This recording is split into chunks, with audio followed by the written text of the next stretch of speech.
भूतले कृष्ण पृष्ठाय भूतले श्रीमते नवयोगेंद्र श्रीमते नवयोगेन्द्र गोस्वामिनिति नामिने गोस्वामी नमस्ते प्रभुपाद देवे नमस्ते प्रभुपाद देवे नाम संकीर्तन प्रचारिणे नाम संकीर्तन प्रचारिणे निर्विशेष शून्यवादी निर्विशेष शून्यवादी समस्त देश तारिणे समस्त देश तारिणे नमः ओम विष्णुपादाय नमः ओम विष्णुपादाय कृष्ण प्रेष्ठाय भूतले कृष्ण प्रेष्ठाय भूतले श्रीमते भक्ति वेदांत श्रीमते भक्ति वेदांत स्वामिनिति नामिने स्वामी नामिने नमस्ते सरस्वती देवे नमस्ते सरस्वती देवे गौरवाणी प्रचारिणे गौरवाणी प्रचारिणे निर्विशेष शून्यवादी निर्विशेष शून्यवादी पाश्चात्य देश तारिणे देश तारिणे जय श्री कृष्ण चैतन्य जय श्री कृष्ण चैतन्य प्रभु नित्यानंद प्रभु नित्यानंद श्री अद्वैत गदाधर श्री अद्वैत गदाधर श्रीवासादि गौर भक्त वृंद श्रीवासादि गौर भक्त वृंदा हरे कृष्ण हरे कृष्ण हरे कृष्ण कृष्ण कृष्ण हरे हरे कृष्ण कृष्ण हरे हरे हरे राम हरे राम हरे राम राम राम हरे हरे राम राम हरे भगवान श्री कृष्ण की वाणी भगवद गीता की जय। जय श्री कृष्ण चंद्र भगवान की जय। जय अर्जुन जी महाराज की जय। जय जगत गुरु श्रील प्रभुपाद महाराज की जय। श्री जय गुरु महाराज की जय। जय अनंत कोटि वैष्णव वृंद की जय। जय निताय गौर प्रेमानंदे हरि हरि बोल। बोल। श्रीमद् भगवद गीता का सेकंड चैप्टर है ये, दूसरा अध्याय। अध्याय का शीर्षक है गीता का सार और श्लोक संख्या है 58। सभी कोशिश प्रयास कीजिए पीछे दोहराने का। यदा यदा जब जब संहरते सहरते समेट लेता है, समेट लेता है, च च भी भी अयम अयम यह यह कूर्मः कूर्मः कछुआ कछुआ अंगानि अंगानी अंग अंग इव इव सदृश सदृश सर्वशः सर्वशः एक साथ एक साथ इंद्रियाणि इंद्रियाणि इंद्रियां इंद्रिया इंद्रिये अर्थेभ्यः इंद्रिय अर्थेभ्यः इंद्रिय विषयों से इंद्रिय विषयों से तस्य तस्य उसकी उसकी प्रज्ञा प्रज्ञा चेतना चेतना प्रतिष्ठिता प्रतिष्ठिता स्थिर। स्थिर। सभी पीछे प्रयास कीजिए दोहराने का।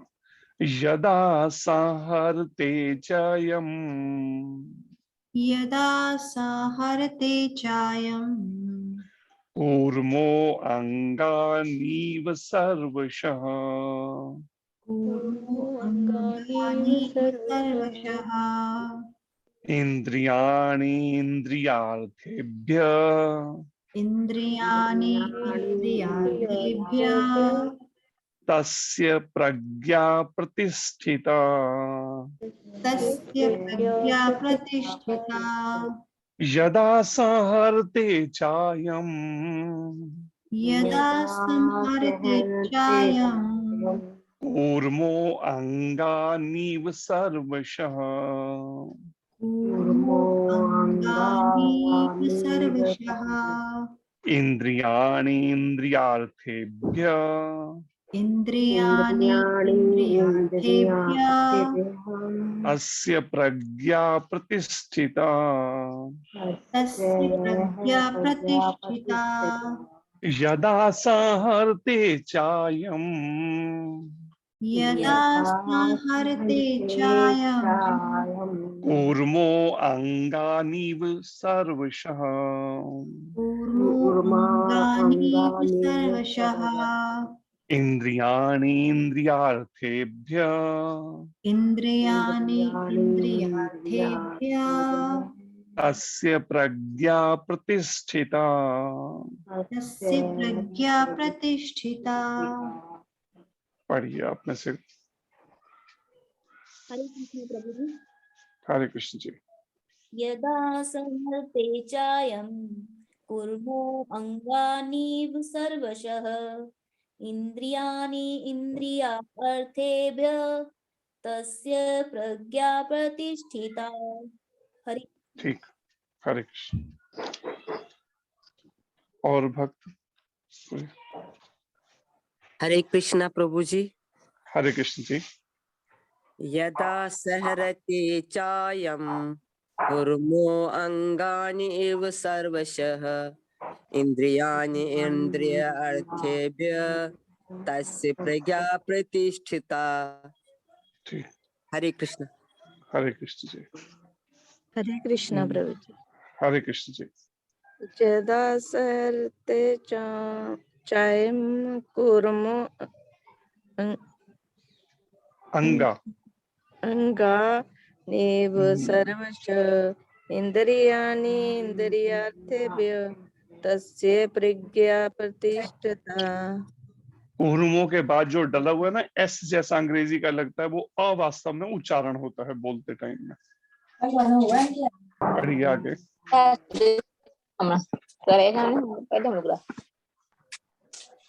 बाय।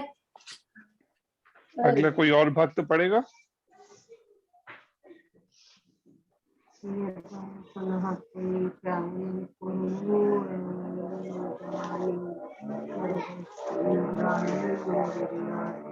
हरे कृष्णा प्रभु जी। हरे कृष्ण जी। यदा संहरते चायं कुर्म अङ्गानीव सर्वशः इन्द्रियाणि इन्द्रियार्थेभ्यः तस्य प्रज्ञा प्रतिष्ठिता। हरे कृष्ण। ठीक, हरे कृष्ण। अनुवाद दोहराइए।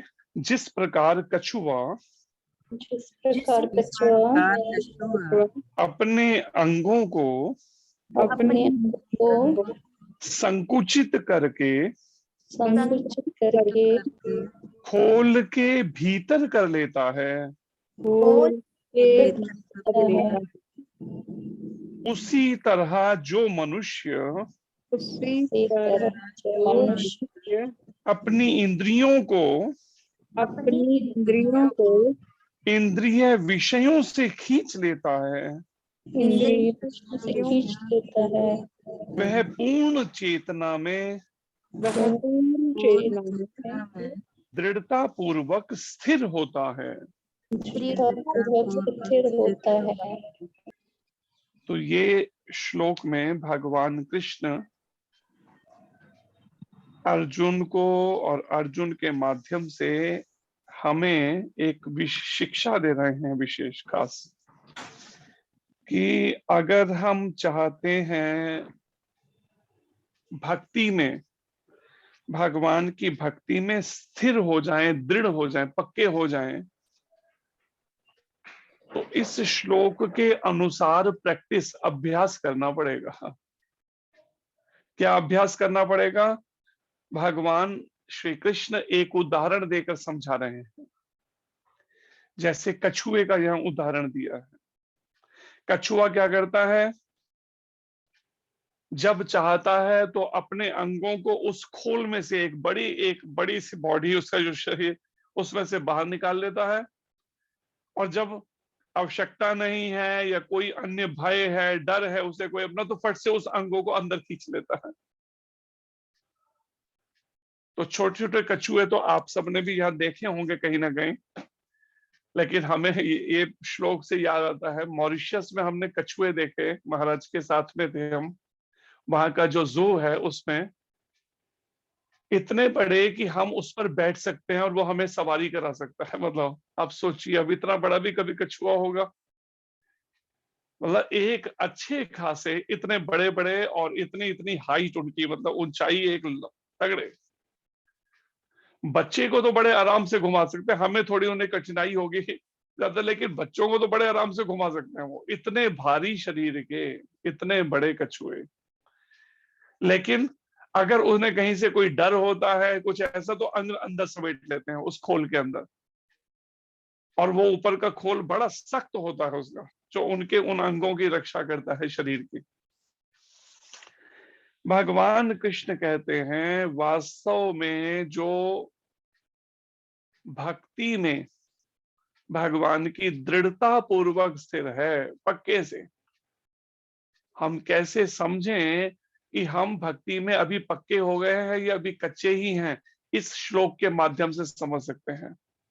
क्या समझ सकते हैं कि भगवान कृष्ण कहते हैं कि जो मनुष्य अपनी इंद्रियों को इंद्रिय विषयों से खींच लेता है, अभी क्या है, मन को ऐसा आदत पड़ी है, एक बार वो कुछ विचारों में जाता है तो बस उससे हटाना मुश्किल हो जाता है।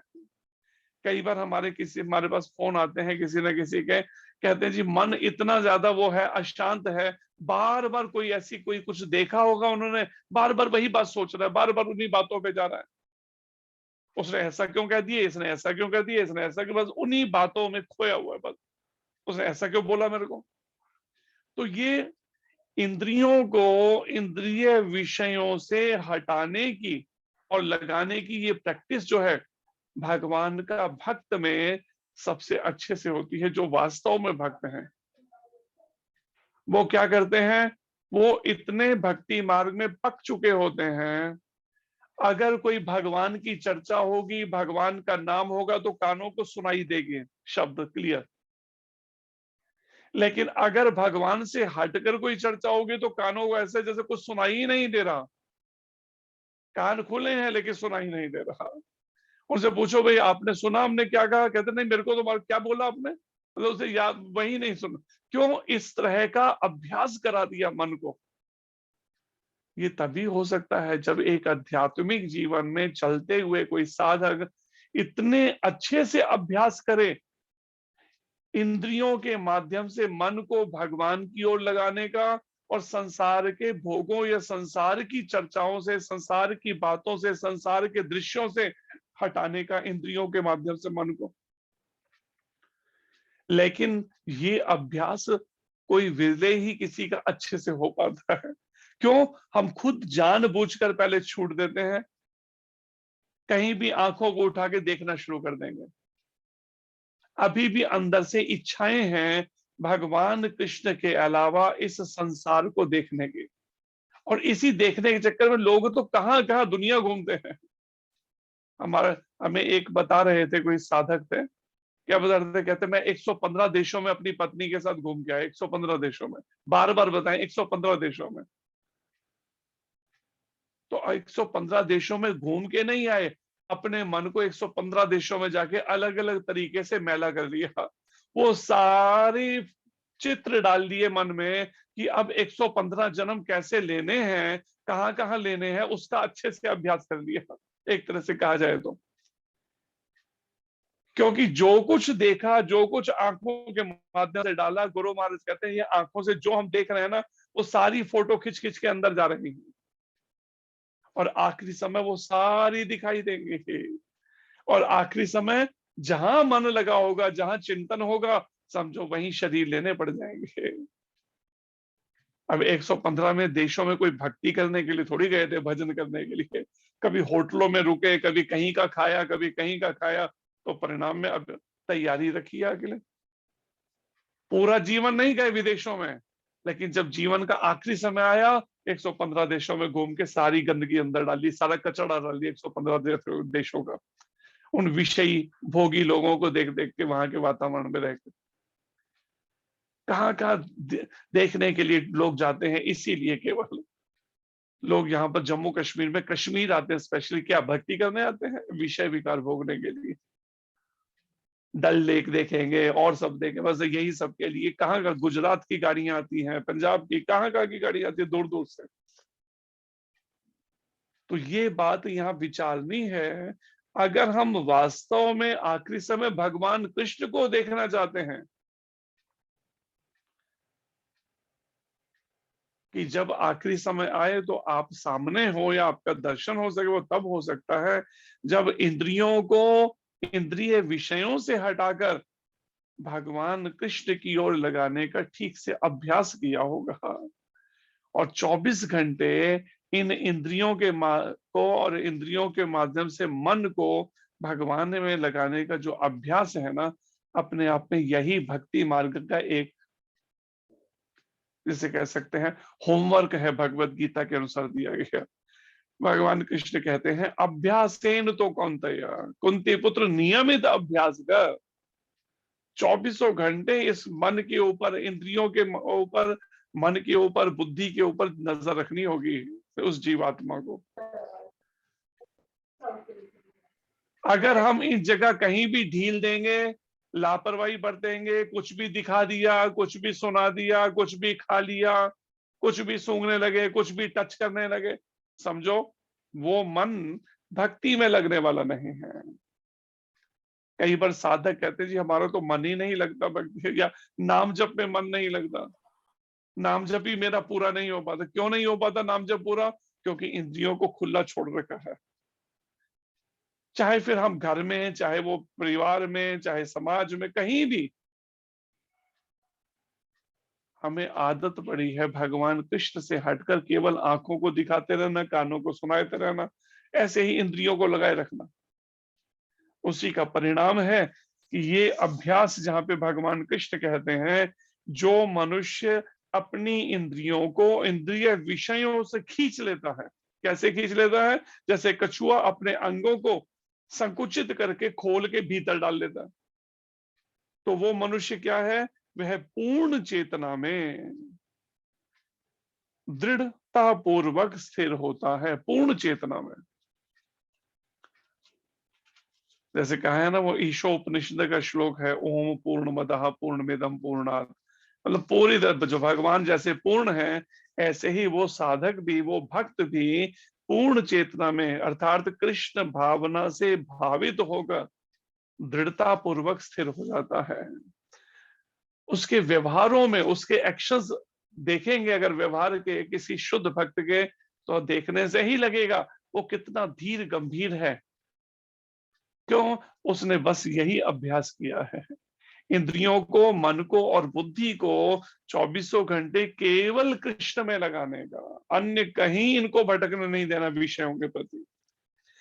भगवान कृष्ण कहते हैं देहधारी जीव इंद्रिय भोग से भले ही निवृत्त हो जाए, पर उसमें इंद्रिय भोगों की इच्छा बनी रहती है।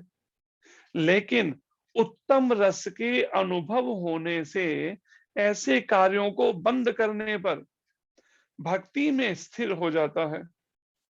फिर आगे भगवान कृष्ण कहते हैं अगर कोई देहधारी जीव, देहधारी मतलब जब तक शरीर मिला है आत्मा को, कोई भी शरीर, खासकर मनुष्य का, क्योंकि और योनियों में तो ये हो नहीं सकता अभ्यास इंद्रियों पे संयम का, पशु हो गया किसी अन्य, लेकिन जिसको भी जीवात्मा को अभी शरीर मिला है, और शरीर में चाहे स्त्री का शरीर मिला, पुरुष मिला है, चाहे पुरुष का मिला है, उस देहधारी जीव को इंद्रिय भोग से भले निवृत्त हो जाए, एक बार के लिए वो इंद्रिय भोग से दूर हो जाए, अलग हो जाए, अपने को अलग कर ले इंद्रिय भोग से, लेकिन आप एकदम नहीं कह सकते कि मन भगवान में लग जाएगा।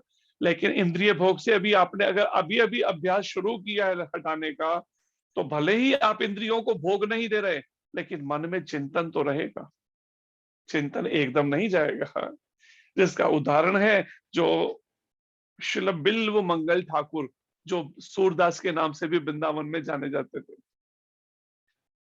उन्होंने अपने आंखें खुद फोड़ने थी। आकर्षण था एक चरित्रहीन स्त्री वैश्या के प्रति, चिंतामणि नाम की वैश्या के प्रति। घर में पिता का शव पड़ा है और ये उस वैश्या के पास पहुंचे हुए हैं। जब ये बात उसको पता चली, बाकी को म्यूट कर दीजिए। जब ये बात पता चली उस वैश्या को, तो उसने कहा कि मैं भी अपना ये कर्म छोड़ती हूँ, तुम भी जाके भगवान की भक्ति में लग, भगवान कृष्ण की। अब वो भक्ति में लगने की उन्होंने ड्रेस तो चेंज कर ली, वैसे भी ब्राह्मण कुल से थे। अब ड्रेस चेंज करके अपना साधु बन के चल पड़े, लेकिन चल तो पड़े, भोग तो छोड़ दिया उन्होंने, वो सब विषयी जीवन, उस वैश्या का चरित्र स्त्री का संग तो छोड़ दिया, लेकिन मन में चिंतन बना है। एक माता कहीं से जल भर के आ रही थी कुएं से, अब वो अपने घर जा रही थी, उसको उसके अंदर ही चिंतामणि दिखाई दे रही, उसके पीछे भी चल पड़े। वो माता घबरा गई, ये कौन पीछे लग गया।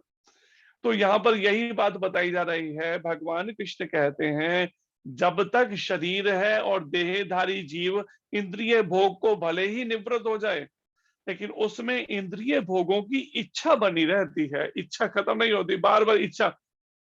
लेकिन इसका मतलब नहीं है जो भी मन इच्छा करे हम उसको वो भोग दे दें ना। भगवान कृष्ण कहते हैं आग में अगर घी डालते रहोगे आग कभी बुझेगी नहीं। आग को अगर आप चाहते हैं तो उसमें ईंधन डालना, घी डालना बंद कर दो, अपने आप एक समय आग बुझ जाएगी धीरे धीरे। तो भोगों से तो अपने को निवृत्त दूर कर लिया, अलग कर लिया, धीरे धीरे वो अग्नि शांत हो सकती है, लेकिन एकदम इच्छाएं खत्म नहीं होंगे। म्यूट नहीं किया आप सब आपने उसमें बाकियों को, लेकिन इच्छा बनी रहती है। भगवान कृष्ण कहते हैं लेकिन उत्तम रस का अनुभव, लेकिन अगर वो बार बार अभ्यास करे, भगवान कृष्ण के किसी शुद्ध भक्त के प्रामाणिक गुरु के माध्यम से अपनी इंद्रियों को और इंद्रियों के माध्यम से मन को भगवान कृष्ण के, राधा रानी के चरणों में लगाने का, तो भगवान कहते हैं कि परिणाम अगर वो बार बार अभ्यास करेगा तो एक समय उस उत्तम रस का, उत्तम रस क्या है? कृष्ण प्रेम, भगवत प्रेम जो है, उस एक बार उस भक्ति के रस का एक बार स्वाद आ गया ना। जैसे हमारे आचार्य परंपरा के कुछ ऐसे वैष्णव जैसे श्रील गौर किशोर बाबा जी, प्रभुपाद जी के दादा गुरु, प्रभुपाद जी के गुरु जी गौर किशोर बाबा जी जब हरे कृष्ण मंत्र का जप करते थे उनके मुंह से लार बहती थी। ठीक इसी तरीके से भगवान के इस परंपरा के अंदर एक और श्रील वैष्णव सार्वभौम जगन्नाथ बाबा जी, उनकी भी ऐसी स्थिति थी। नाम में इतना रस आता था, मुंह से लार गिरने लगती थी। तो यही बात भगवान कृष्ण कहते हैं, अगर गंभीरता पूर्वक भक्ति में चलेगा तो निश्चित रूप से एक समय उत्तम रस का उसे अनुभव होने लगेगा। उस भगवत प्रेम, हृदय में भाव और प्रेम जागने लगेगा भगवान कृष्ण के प्रति, आंखों से अश्रु प्रवाह होने लगेगा भगवान के। तो ऐसे में उस उत्तम रस का अनुभव अगर किसी को एक बार हो गया तो परिणाम ऐसे कार्यों को बंद करने पर वह भक्ति में स्थिर हो जाता है। तब वो जो विषय जीवन को उसने छोड़ा है, अब वो भक्ति में स्थिर हो जाता है। फिर धीरे धीरे वो इच्छाएं भी उसकी भोगों के प्रति खत्म होने लगती हैं। लेकिन संभव तभी है जब कोई सर पर मार्गदर्शक हो। हमने देखा गुरु महाराज के चरणों में 29 साल रहे, तो परिणाम उसको हम समझ पा रहे हैं कि महाराज का जो मार्गदर्शन मिला उससे हमारे को किस तरह से ये इन इच्छाएं जो मन से हैं ये खत्म होती गई, धीरे धीरे हटता गया मन। लेकिन ये भी समझ में है अंदर से विचार कि अगर गुरु महाराज ना मिले होते तो हमें नहीं लगता कि संस्था में रहते हुए भी ये मन इन इच्छाओं से ऊपर उठ पाता। क्योंकि हमने देखा हमारे साथ के बहुत सारे साधक हैं जो आज साधना से गिर चुके हैं। पतित हो चुके हैं, भटक चुके हैं। लेकिन गुरु महाराज ने कदम कदम पर मार्गदर्शन देते हुए, बचाते हुए कैसे लेकर गए, लगभग 30 सालों में, ये कई बार याद करते हैं हम इस बात को। तो यहाँ पर भगवान कृष्ण भी कहते हैं, उत्तम रस का जब तक स्वाद नहीं लगा तब तक भोगों में मन जा रहा है। ये जब तक उत्तम रस का स्वाद नहीं, तभी तक शरीर का चिंतन हर समय लगा हुआ है, खाने सोने का चिंतन लगा हुआ है हर समय। एक बार वो कृष्ण प्रेम का रस लग गया ना, जैसे कहते हैं ना, कोई पियो रे प्याला राम रस का, कोई पियो रे प्याला श्याम रस का। एक बार वो श्याम रस का, राम रस का प्याला एक बार पी लिया ना, और एक बार उसका रस, उत्तम रस का अनुभव हुआ, तो परिणाम में ऐसे कार्यों को बंद करने पर भक्ति में सिर, और पर वो कार्य जो विषय भोग हुए तो वो बंद जरूर करने होंगे। कोई कहे नहीं तो अब तो मैं भक्ति में अच्छे से, मेरा नाम जप भी हो रहा है, नियमों का पालन सब, अब मैं चाहे विषयी लोगों के बीच में बैठ भी जाऊं, रिश्तेदारी निभाऊं, ये करूं वो करूं, या सबसे मिलता जुलता, तो परिणाम में अब मैं भटकूंगा नहीं, ये भ्रम है। जैसे ही वो इंद्रियों पर ढील देगा, जैसे ही मन पर ढील देगा, फिर दोबारा वही भोगों का चिंतन फिर शुरू हो जाएगा। ये इतना आसान है नहीं ये जो हम, इसलिए भगवान के प्रभुपाद जी कहते हैं, आखिरी श्वास तक इस शरीर में, जब तक आखिरी सांस चल रही है ना, कभी इस मन पर विश्वास मत करिए कि ये मन धोखा नहीं देगा। ये ध्यान रखिए, आखिरी श्वास तक विश्वास नहीं कर सकते इस मन के ऊपर। इसलिए शास्त्र कहता है, हमें मनमुख, मन में आने वाले विचारों के अनुसार कार्य नहीं करना है, मुझे गुरुमुख होना है। प्रामाणिक गुरु के बताए मार्गदर्शन में, भगवान कृष्ण की शिक्षाओं के अनुसार मुझे जीवन ढालना है, मन मर्जी का नहीं। भगवान कृष्ण आगे कहते हैं, हे अर्जुन, इंद्रियां इतनी प्रबल तथा वेगवान हैं कि वे उस विवेकी पुरुष के मन को भी बलपूर्वक हर लेती हैं, जो उन्हें वश में करने का प्रयत्न करता है। देखिए यहाँ पर वही बात जो हम कह रहे थे अभी, कि आखिरी श्वास तक मन पे विश्वास नहीं करना चाहिए, प्रभुपाद जी कहते हैं, यहाँ पर यही बात भगवान कृष्ण कह रहे हैं अर्जुन को।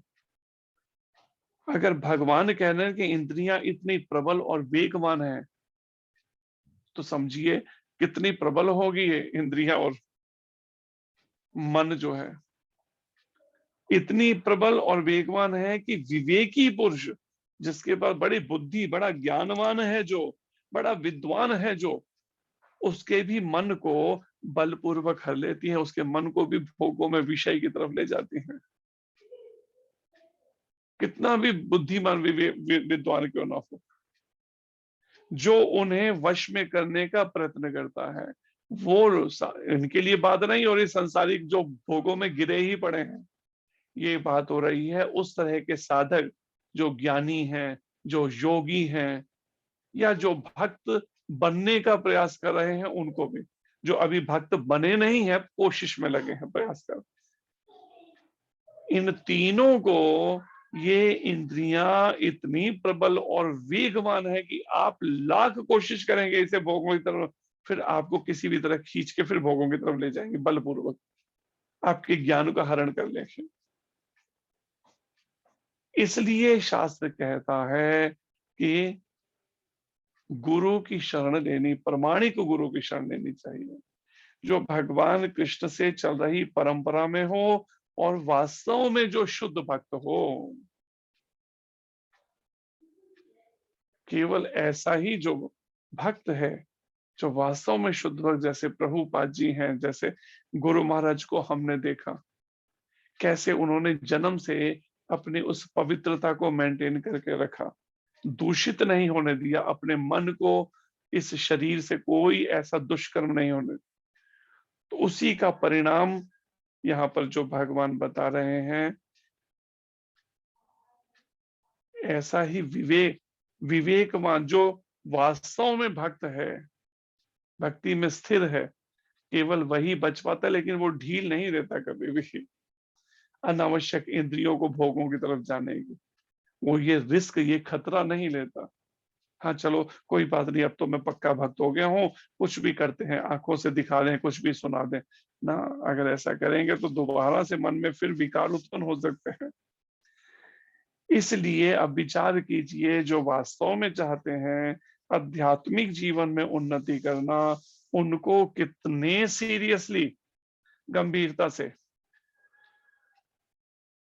अभ्यास करना होगा। इंद्रियों को इंद्रिय विषयों से हटाकर भगवान कृष्ण की सेवा में निरंतर लगाने का। इसलिए प्रभुपाद जी की ये बात कराते थे, उन अंग्रेजों को भी जब ये मूवमेंट पूरे विश्व में फैलाया, उनको बिजी रखना कैसे भी करके, बुक डिस्ट्रीब्यूशन करो, कुकिंग करो, और मंदिर की पूरे वो करो, फंड जनरेट करो, नाम जप करो, मंगल आरती करो, नियमों का पालन करो, शुभ प्रोग्राम भी नहीं छोड़ने, और बाकी सेवाओं में भी उनको बिजी करके रखना। जैसे खाली empty mind is devils workshop, खाली दिमाग मतलब शैतान का कारखाना। अगर खाली रहेगा तो बस फिर शुरू हो जाएगा वही भोगों की तरफ मत जाना। इसलिए खाली नहीं बैठना है बस। शरीर बिल्कुल थक जाए, कुछ देर के रेस्ट किया, दोबारा माला उठाकर फिर शुरू, फिर दोबारा भगवान की लीलाओं का कुछ अध्ययन, गीता का अध्ययन, अपने को बिजी रखना होगा कृष्ण के कारण, भगवान कृष्ण की सेवा में उनके, तो बचने की उम्मीद है। अगर हम ढीली ढाली साधना करेंगे, फिर भूल जाइए एक ही जन्म में भगवत प्राप्ति हो सके। ठीक है, जितना हो गया, कोई बात नहीं, बाकी कल कर लेंगे, नहीं भी हुआ तो क्या हो गया, ऐसा नहीं चलेगा। करना है तो सीरियसली साधना करनी पड़ेगी। अगर वास्तव में लक्ष्य पाना है, अगर वास्तव में भगवत प्राप्ति करनी है। भगवान कृष्ण कहते हैं, जो इंद्रियों को पूर्णतया वश में रखते हुए इंद्रिय संयमन करता है और अपनी चेतना को मुझ में स्थिर कर देता है, वह मनुष्य स्थिर बुद्धि कहलाता है। अब इस बात, ये भगवान कृष्ण कहते हैं स्थिर बुद्धि कौन है, बुद्धि किसकी स्थिर है, उसका बताया है यहाँ पर कि वो कैसा व्यवहार उसके होंगे, ये कैसा उसका इंद्रियों पर संयम होगा। जो इंद्रियों को पूर्णतया वश में रखते, पूरी तरह से वश में, थोड़ी सी भी ढील नहीं देनी है किसी भी तरह से, पूर्णतया वश में रखते हुए इंद्रिय संयमन करता है, इंद्रियों को भोगों से पूरी तरह से हटाकर संयम का अभ्यास करता है।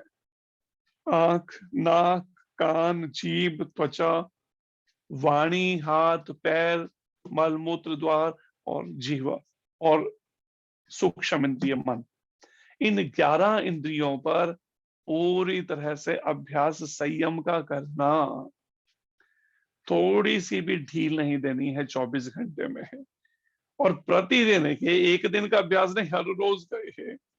लेकिन शुरू में कठिन इसलिए लग सकता है साधक को, क्योंकि अभ्यास एक लंबे समय से छोड़ा हुआ है ना, इसलिए। लेकिन अभ्यास नियमित करते हुए अगर वो लगे तो धीरे धीरे ये मन लग पाएगा।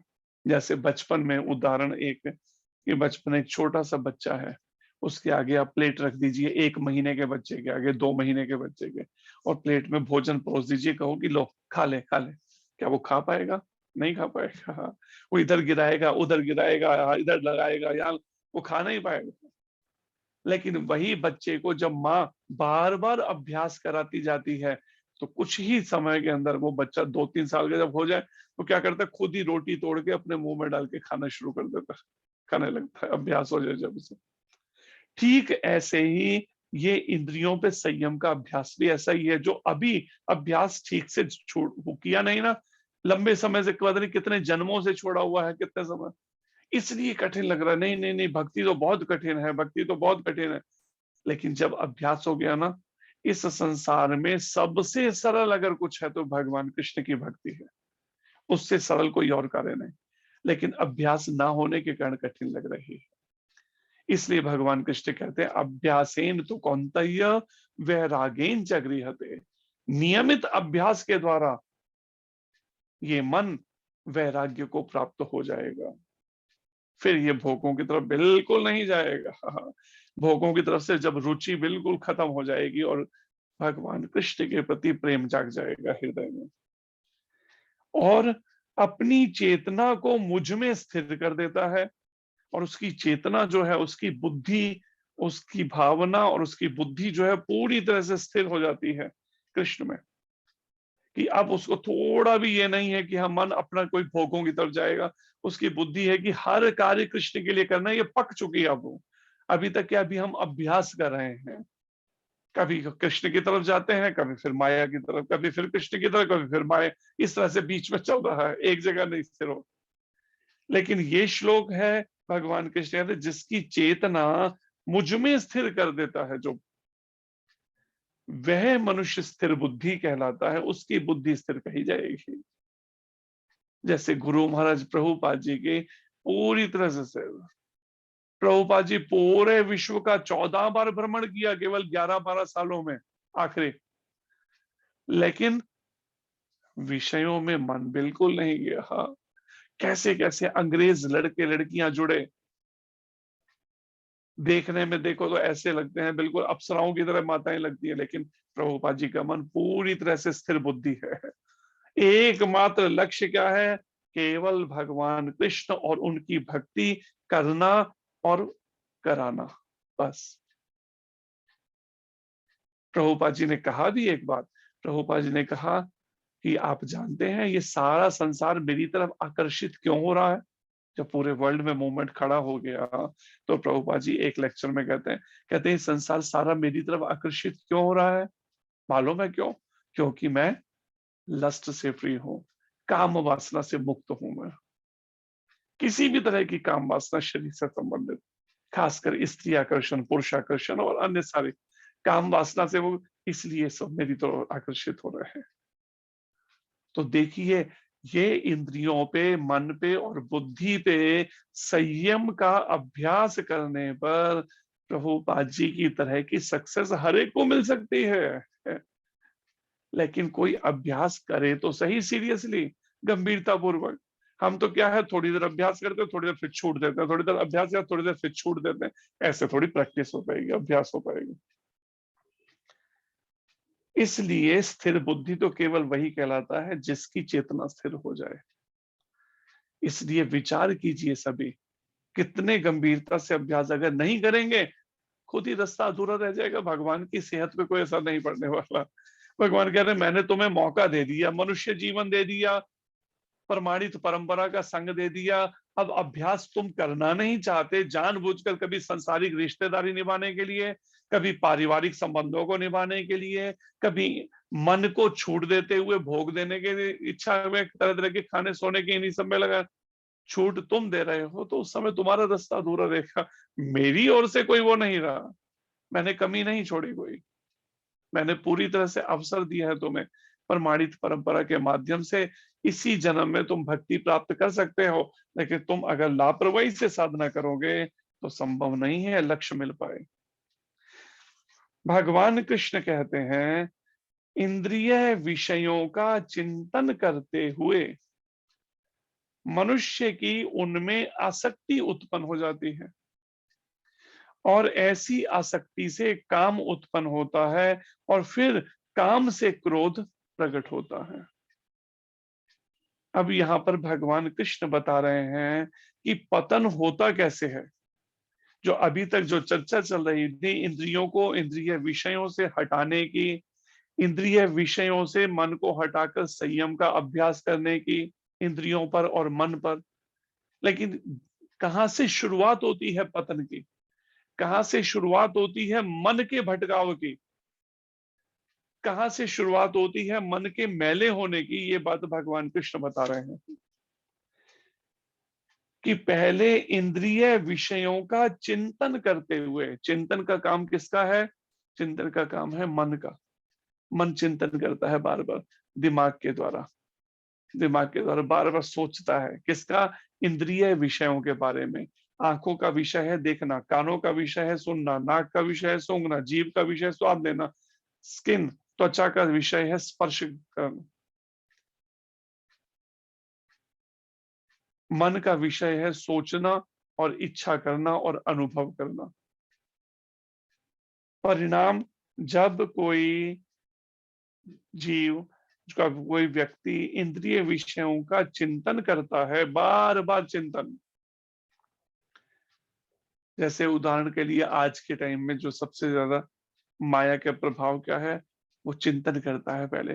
हाँ, ऐसा करता हूँ, केवल 10 मिनट के लिए, बस 5-10 मिनट के लिए मोबाइल देख लेता हूँ। अच्छा, 5-10 मिनट के लिए थोड़ा सा बस फेसबुक पे देख, बस एक बार शुरू किया 5-10 मिनट के नाम से, पहले चिंतन किया, चिंतन करने पे मोबाइल पॉकेट में था या कहीं रखा था, उठाया मोबाइल हाथ तक पहुंच गया। चिंतन करने से, बार बार चिंतन किया, चिंतन करने से मन में इच्छा जागी, कामना जागी, काम उत्पन्न होता है। इंद्रिय विषयों का चिंतन करते हुए मनुष्य की उनमें आसक्ति उत्पन्न हो जाती है। परिणाम चिंतन करने से उसमें आसक्ति बन जाती है, उसकी अटैचमेंट बन जाती है। जब किसी चीज में बार बार चिंतन करता है, जब मन के द्वारा, दिमाग के द्वारा, तो परिणाम आसक्ति बन जाने से काम उत्पन्न होता है। काम का मतलब वो इच्छा उत्पन्न होती है, उस इच्छा को पूरा किया जाए। अब मुझे महंगे से महंगा मोबाइल चाहिए, बस कैसे भी करके। अब काम उत्पन्न, इच्छा उत्पन्न हुई, और काम से क्रोध प्रकट होता है। जब अगर इच्छा पूरी हो गई, चलो कुछ देर के लिए मन, थोड़ी देर टेम्परेरीली लगता है कि हाँ अब बहुत बढ़िया हो गया, लेकिन कितनी देर, कुछ देर के लिए बस। अगर वो इच्छा पूरी नहीं हुई या कोई रुकावट आ गई, तो क्रोध, गुस्सा, पारा चढ़ जाएगा उसी समय क्रोध के कारण। तो यहाँ पर ये तात्पर्य मुख्य है। कोई आप में से पढ़िए इसका दूसरे अध्याय का 62वां श्लोक का तात्पर्य।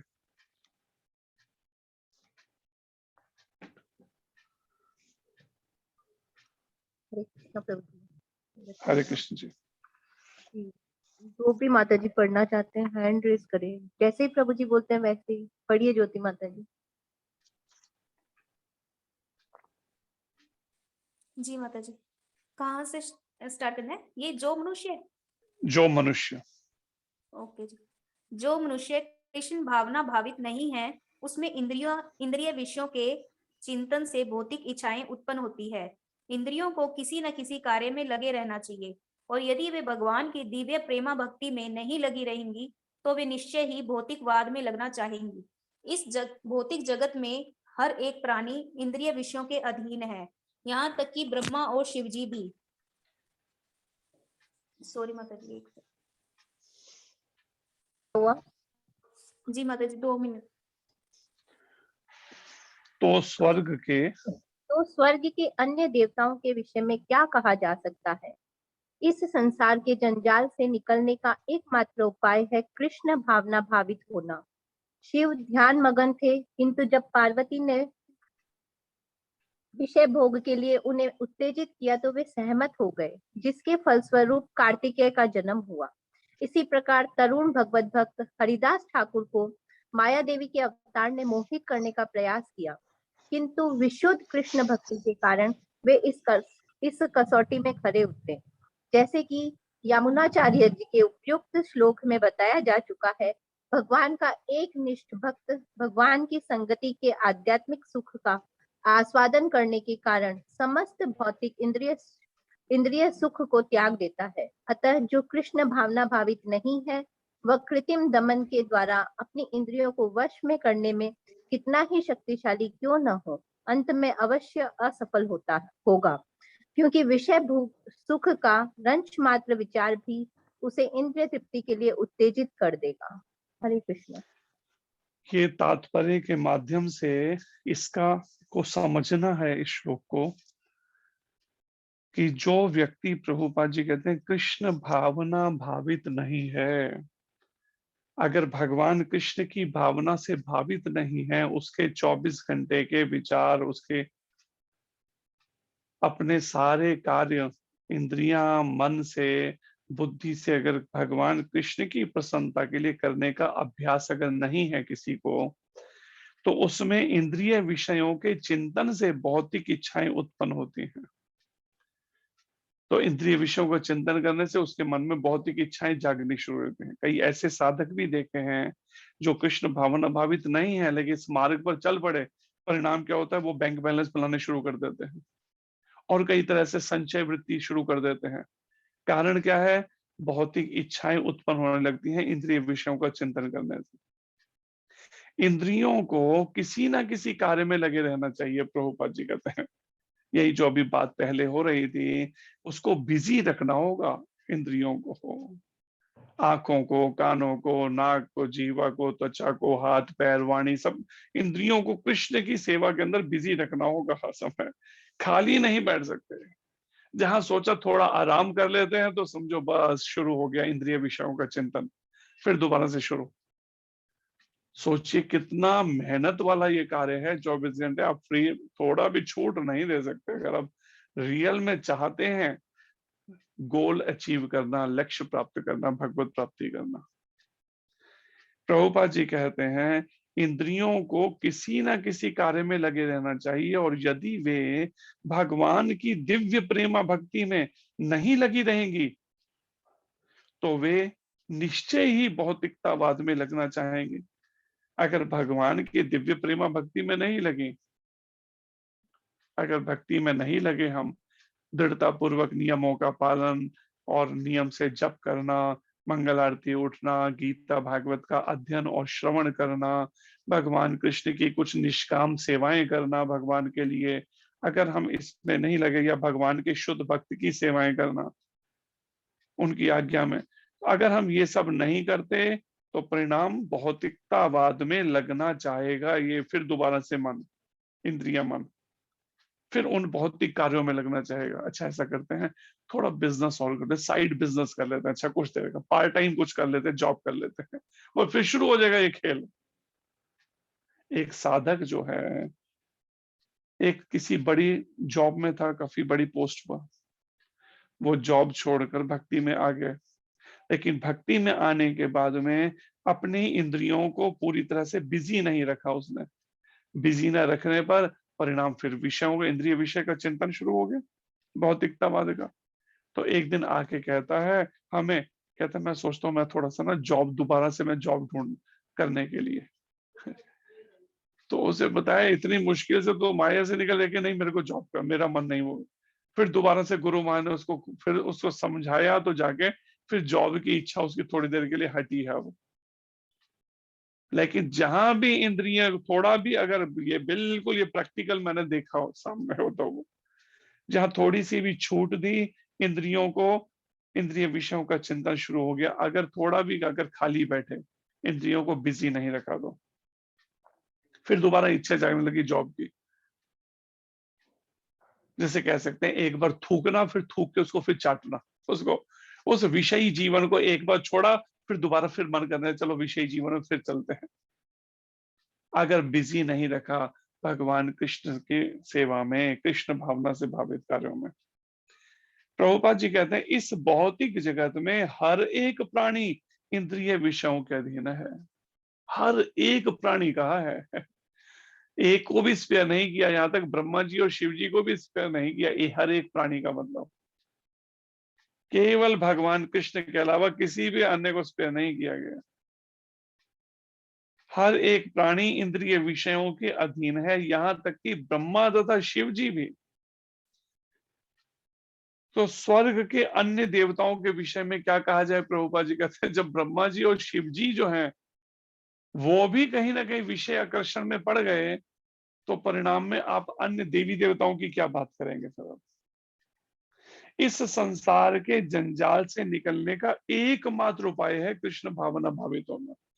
अब बताइए, हम जो सोचते हैं ना और भी पंथ चल रहे हैं, और भी मार्ग हैं, और भी कई, तो परिणाम में आप इसलिए प्रभुपाद स्पष्ट कह रहे हैं एकमात्र उपाय कृष्ण भावना भावित।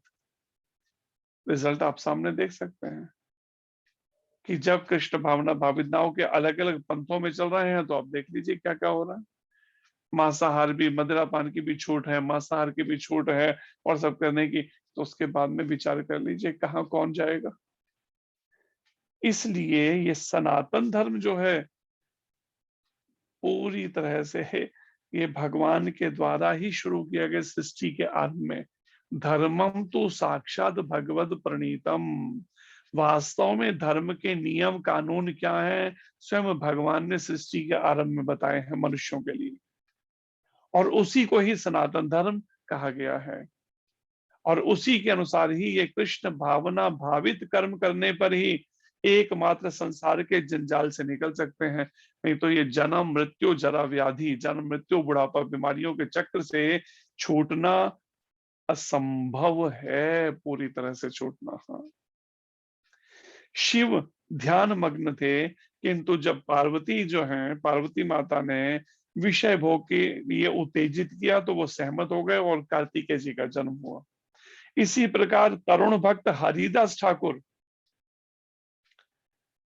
ब्रह्मा जी को श्राप मिला था जिस कारण से मुस्लिम परिवार में जन्म लेना पड़ा हरिदास ठाकुर के रूप में, लेकिन स्वयं माया देवी रूप लेकर आ गई स्त्री का सामने है और उनको मोहित करने के लिए, लेकिन विशुद्ध कृष्ण भक्ति में वो स्थित थे। विशुद्ध मतलब बिल्कुल उसमें थोड़ी सी भी भक्ति में उन्होंने त्रुटि नहीं।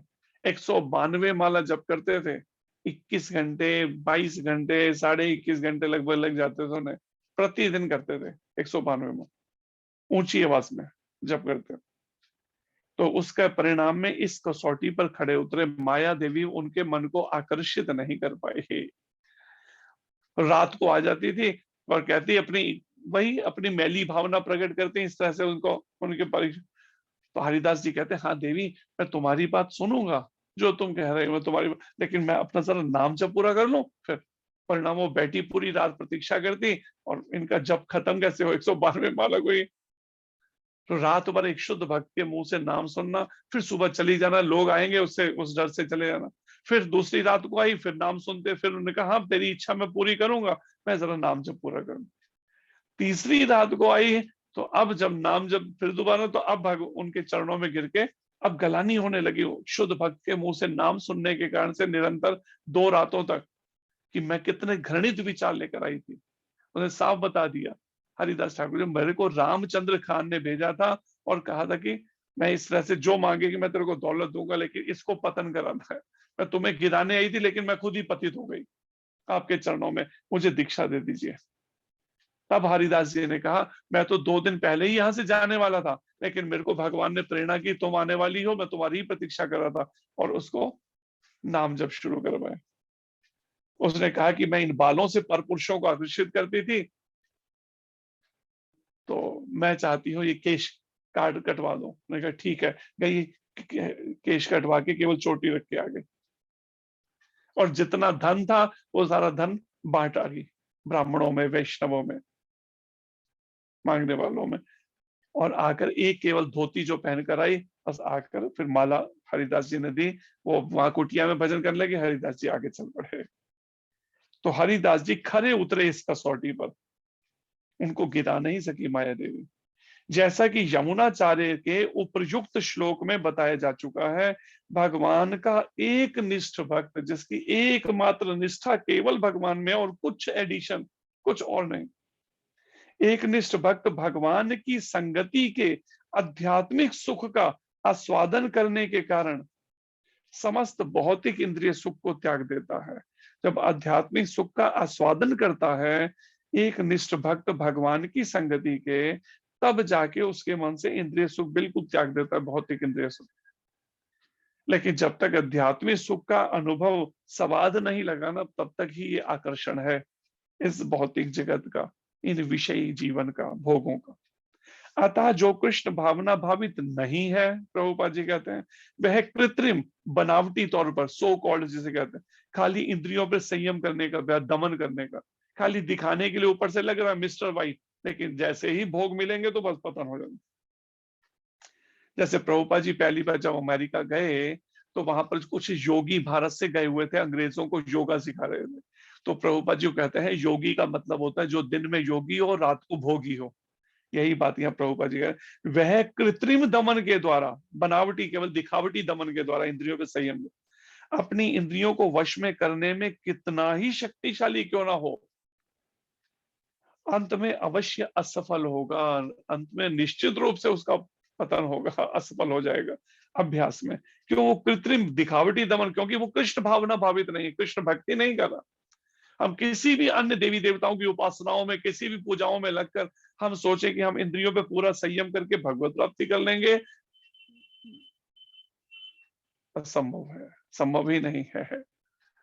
क्योंकि भक्ति तो केवल भगवान कृष्ण की, और वो भी भगवान के शुद्ध भक्तों के, प्रामाणिक गुरु के मार्गदर्शन में हो सकती है। शुद्ध भक्त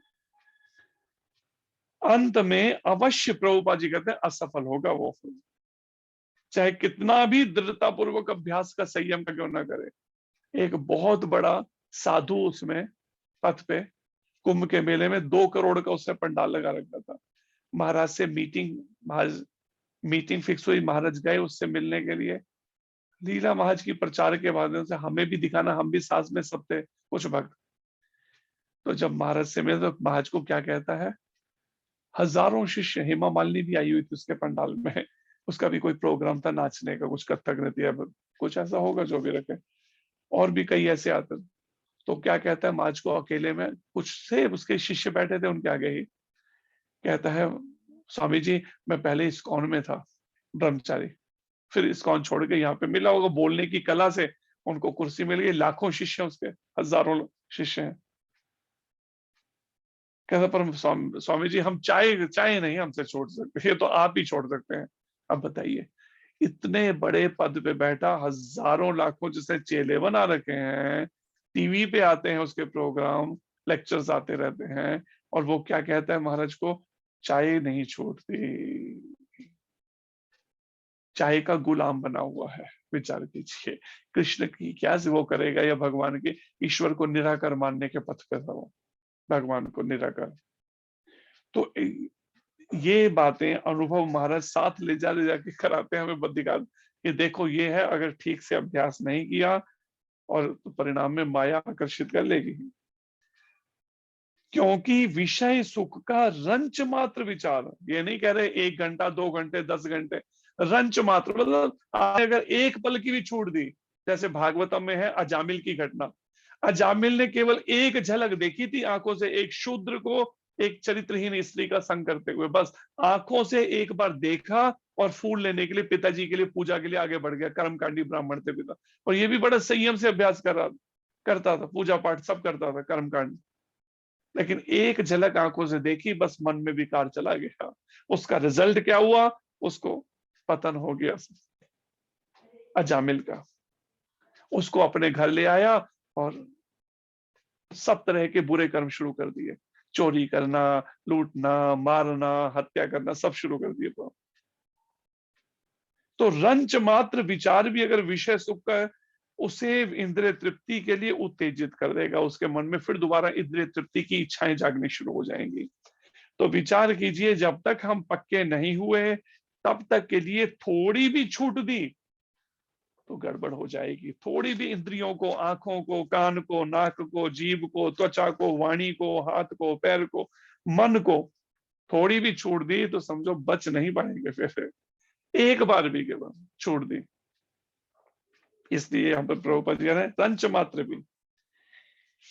इसलिए गुरु महाराज कहते हैं ना, पंक्तियों में मेरे पीछे बोलिए, विषयों के राही अब रुक जा, चोला मेला तुझे इंसान का।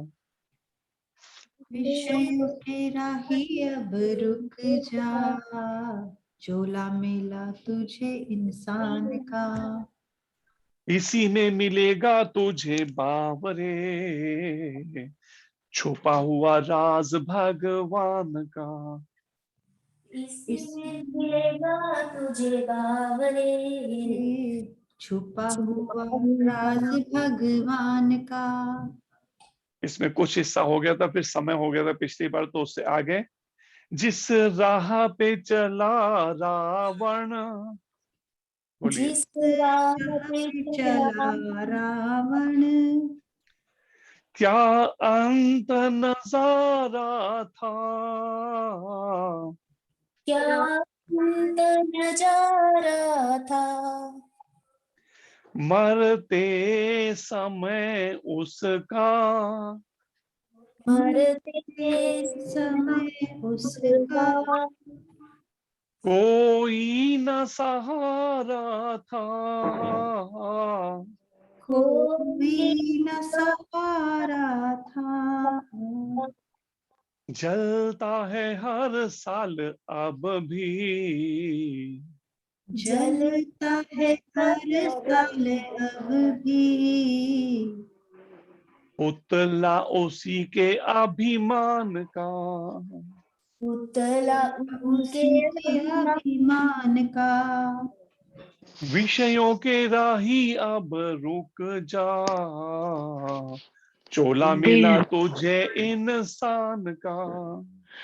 विषयों के राही अब रुक जा, चोला मिला तुझे इंसान का, ए राही संभल जा अब, ये राही संभल जाब, ये दुनिया फानी है, ये दुनिया फानी है। फानी का मतलब झूठी है ये दुनिया, संसार में रह जाती, संसार में रह जाती, कर्मों की कहानी है, कर्मों की कहानी है। इसलिए गुरु महाराज कहते हैं अल्लाह पकड़ ले नादान रे, पल्ला पकड़ ले नादान रे, अर्जुन के रथवान का, अर्जुन के रथवान का, विषयों के राही अब रुक जा, चोला मिला तुझे इंसान का। विषयों के राही अब रुक जा, चोला मिला तुझे इंसान का, इसी में मिलेगा तुझे बावरे, छुपा हुआ राज भगवान का। इसी में मिलेगा तुझे बाबरे, छुपा हुआ राज भगवान का। तो इन पंक्तियों में गुरु महाराज कहते हैं कि इस कीमत इस चोले की मीरा ने जानी थी, उस जहर प्याले में छुपी प्रेम कहानी थी, सारे संसार को दिखा दिया नाग में नजारा घनश्याम का। तो जैसे मीरा जी ने भक्ति करके दिखाई, और जिस तरह से रावण को उसके अभिमान उसके अहंकार के कारण आज तक उसका पुतला जलाया जाता है, तो इस बात को समझते हुए हमें इस मिथ्या अहंकार से ऊपर उठना चाहिए और इस झूठी संसार के अंदर मन को इससे हटाकर कृष्ण भावना भावित कर्म का अभ्यास, इंद्रियों को मन को भगवान की ओर मोड़ने का अभ्यास करना चाहिए लगन के साथ। नियम अगर हम जीवन भर, ये कोई 1-2 दिन 1-2 महीने 1-2 साल का अभ्यास नहीं है, जीवन भर अभ्यास करना होगा, तब जाके हम कह सकते हैं कि जीवन के अंत समय में भगवान के धाम में भगवान की नित्य सेवा में पहुंच सकेंगे। थोड़ी भी छूट नहीं दे सकते। और खासकर जो लोग संसार में अभी रह रहे हैं, घर गृहस्थी में हैं, परिवार में, उनके लिए सोचिए कितना ये मेहनत वाला एक वो है विषय। अगर थोड़ी सी भी ढील देते रहे, इसी तरीके से छूट देते रहे, तो आखिरी समय संभव नहीं है फिर लक्ष्य मिल पाए इसी जन्म में, एक ही जन्म में।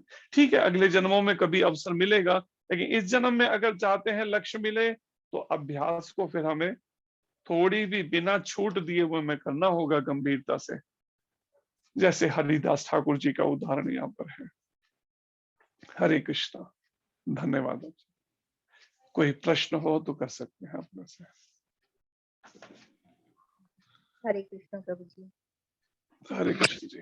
आज का सेशन बहुत वंडरफुल था और हरे कृष्ण। सबसे मेन हम लेक्चर्स तो बहुत यूट्यूब पे फेसबुक पे मिल जाएंगे, लेकिन आपने जैसे कहा कि गुरु महाराज की टीचिंग बड़ी स्पेशल है और उनके गाइडेंस में आपकी भी, इसका एक एग्जांपल ये भी है और एक रियलाइजेशन भी है कि सूरत में इतने सारे सेंटर्स चल रहे हैं जिनके ग्रुप्स इतने बड़े बड़े हैं, लेकिन हमारा ग्रुप सबसे छोटा है, लेकिन फिर भी सबसे अच्छी बात यह है कि वहां पे सबसे ज्यादा मंगला आरती में भक्त रहते हैं। बाकी अगर देखेंगे तो मेन टेम्पल में भी नहीं रहेंगे, उसमें भी 5, 7, 10 रहते हैं, लेकिन यहाँ पर गुरु महाराज की कृपा से, और जैसे आपने बताया कि कैसे मतलब गुरु महाराज अपने शिष्यों को एक एक करके चेक में रखते हैं, तो ये बहुत स्पेशल मिल जाता है। फ्लुएंसी तो हम बहुत देखते हैं लेक्चर्स में कि बहुत अच्छी फ्लुएंसी है या बहुत अच्छे एग्जाम्पल्स है, लेकिन प्रैक्टिकल जब देखने जाते हैं ना तो प्रभु जी बहुत कम लोग मिलते हैं। इतना बड़ा है, सबके लिए रेस्पेक्ट है, जितने भी हैं दूसरे गुरु या जो भी है वैष्णव उनके लिए, लेकिन गुरु महाराज की जो स्पेशल निष्काम सेवा और कैसे उसमें से भक्ति में आगे बढ़ा जाए, ये केवल यही देखने मिलता है। और ये सिर्फ इसलिए नहीं है कि मैंने उनको अपना गुरु बना लिया, बल्कि गुरु बनाने से पहले यही सब देखा, और इसीलिए भगवान ने बड़ी कृपा की जो ऐसे गुरु से मिलाया, और आपके निर्देशन में हमारा ये सब कुछ चल रहा है। ये उसमें बोलते हैं ना, वो सोने में सुहागा जैसा है। हरे कृष्ण प्रभु। हरे कृष्ण। प्रभुपाद जी कहते थे अगर कोई मंगल आरती नहीं उठ पा रहा ना, इसका मतलब वो आध्यात्मिक रूप से बीमार है।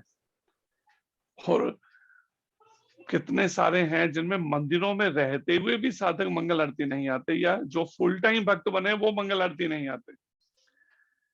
अमेरिका में न्यूयॉर्क में महाराज जी के साथ हम मंगल आरती गए, आधे घंटे का ड्राइव करके रोज जाते थे डेली मंगल आरती मंदिर में महाराज जी। तो करीब 20-25 मिनट लगते थे मंदिर पहुंचने में न्यूयॉर्क के, और मंदिर के अंदर मंगल आरती में 1, 2 या 3 भक्त, विचार कीजिए 3 भक्त, और मंदिर पूरा एक सिनेमा हॉल को प्रभुपाद जी ने अपने समय किया था। और सोचिए इतना बड़ा मंदिर और 3 जने मंगल आरती में, और हम जो जाते थे 4-5 जो भक्त महाराज जी के साथ में, बस वो मंगल आरती में। विचार कीजिए इस बात से कैसे आध्यात्मिक जीवन में जब हम थोड़ी भी ढील देंगे साधना के अंदर, तो किस तरीके से मन कमजोर होता जाएगा। और फिर जब अगर साधना नहीं है तो फिर सैलरी और कमीशन पे मन जाएगा कि मेरे को महीने की कुछ सैलरी तो मिलनी चाहिए ना, मैं इतनी सेवाएं कर रहा हूँ आश्रम में रह, कुछ थोड़ी तो सैलरी मिलनी चाहिए, थोड़ी सी तो अच्छा मैं कलेक्शन करके दूंगा, कुछ परसेंटेज तो मेरे को भी मिलनी चाहिए कमीशन। इन जगहों पे फिर मन तभी जाएगा जब व्यक्ति साधना ठीक से नहीं करेगा, तभी माया आकर्षित करेगी उसके मन को। इसलिए गुरु महाराज इसी पर बल देते हैं, क्योंकि शास्त्र कहता है जो गुरु अपने शिष्य की मुक्ति नहीं करा सकता, जन्ममृत्यु चक्र से उसे गुरु नहीं बनना चाहिए। लेकिन अगर शिष्य गुरु की आज्ञाओं को पालन ही नहीं करेगा तो उसमें गुरु भगवान के घर सच्चा है, पतन शिष्य का ही होगा, उससे गुरु को नहीं। अगर वो बता रहा है, आज्ञा दे रहा है, उसके बाद नहीं अगर आज्ञा का पालन करते, मंगल आरती, चारों नियम का पालन, जप करना, कम से कम 16 माला, अधिक 64 माला का मिनिमम अभ्यास करने का, तो ये तो खुद करना पड़ेगा भाई। तो इसलिए समझिए इस बातों को, अवसर का लाभ उठाइए मनुष्य जीवन का, नहीं तो ये मौका हाथ से निकल जाएगा एक एक दिन करके इसी तरह से, और हम सोचते ही रह जाएंगे नहीं थोड़ा अच्छा थोड़े दिन रुक के करेंगे, अच्छा थोड़े दिन रुक के, और यही सोचते रह जाएंगे। हरे कृष्ण। हरे कृष्ण। कोई और प्रश्न किसी को?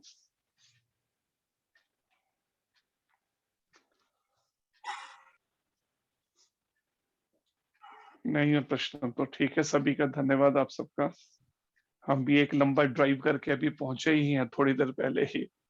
सुबह हम गए थे लगभग 6 बजे निकले थे, तो थोड़ी देर पहले बस इससे क्लास से थोड़ी देर पहले ही पहुंचे वापस। हरे कृष्णा, धन्यवाद आपसे। हरे कृष्ण प्रभु जी। हरे कृष्ण प्रभु जी, वाञ्छाकल्पतरुभ्यश्च कृपा सिन्धुभ्य एव च पतितानां पावनेभ्यो श्री वैष्णवेभ्यो नमो नमः। अनंत कोटि वैष्णव वृंद की जय, शीला प्रभुपाद की जय, महाराज की जय, संजय व्यास प्रभु जी की जय, जय गौर प्रेमानंदे। हरि हरि बोल। थैंक यू सो मच प्रभु जी। हरे कृष्णा। हरे कृष्ण हरे कृष्ण प्रभु जी। हरे कृष्ण जी। हरे कृष्णा। मीटिंग एंड करें। हरे कृष्णा जी। हरे कृष्णा। हरे कृष्ण। हरे कृष्ण जी।